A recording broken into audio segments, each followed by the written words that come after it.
Today I'm going to show you how to make this easy, cheesy cauliflower gratin that gets a special little kick from some jalapeno peppers in pepper jack cheese.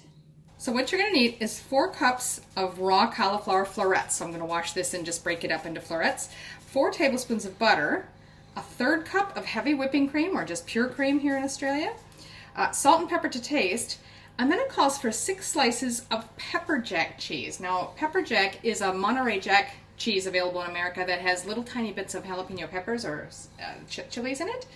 Closest thing I've found here so far is this Havarti that has infused with jalapeno, and you can see in the side there's just little tiny pieces of jalapeno in there. Use whatever you can find near you, or just use your favorite cheese. Okay, so now according to the directions, we put this stuff in a microwave safe dish. That's the cauliflower, the butter, cream, salt, and pepper.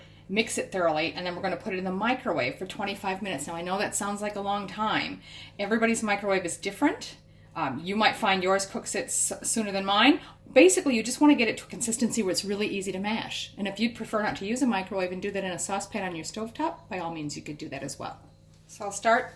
I've got the cauliflower already cut up in there in pretty good sized florets. So now we'll just add the butter.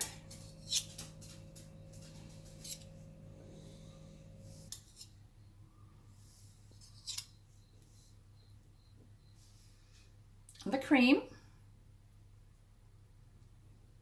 salt and pepper to taste.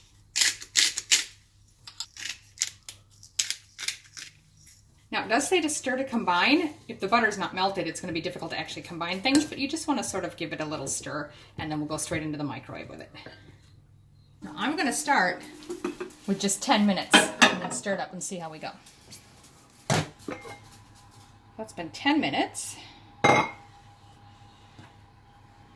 Carefully give it a little stir. Just be careful you don't spray any hot liquid on yourself there. And I can tell you that cauliflower is still quite firm. That piece is a bit softer. So I'm going to maybe go another 5 minutes and then check it again. Now, while that's cooking, I'm going to go ahead and shred the cheese. If you bought yours in slices like it suggests, it'll be real easy to lay 6 slices over the top. This isn't a block and it's very soft cheese. I'm going to try shredding it and see if that's easier to use. That's much softer. I actually went about 7 minutes rather than 5. And I think I'll be able to mash that. I don't think I need to actually cook it any longer.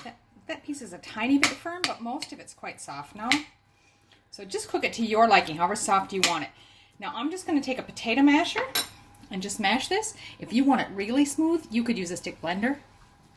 Okay, so once you've got that mashed to your liking, or pureed, just give it a taste to see if you need any extra seasoning, salt and pepper. That's fine. Okay, so once you've got it seasoned how you want and leveled the top, you just put your cheese on top. So you just lay your slices over if that's what you're using. Because I've got shredded cheese, I'm just going to sprinkle it on. Now we're just going to pop that back in the microwave for 3 minutes to melt the cheese. As you can see, the cheese is all melty and gooey now. You could serve it just like that, or you could even stir the cheese through if you wanted the flavor to go all through the cauliflower. So there it is, easy, cheesy cauliflower gratin that's really tasty. It's got a nice little kick from the pepper jack cheese.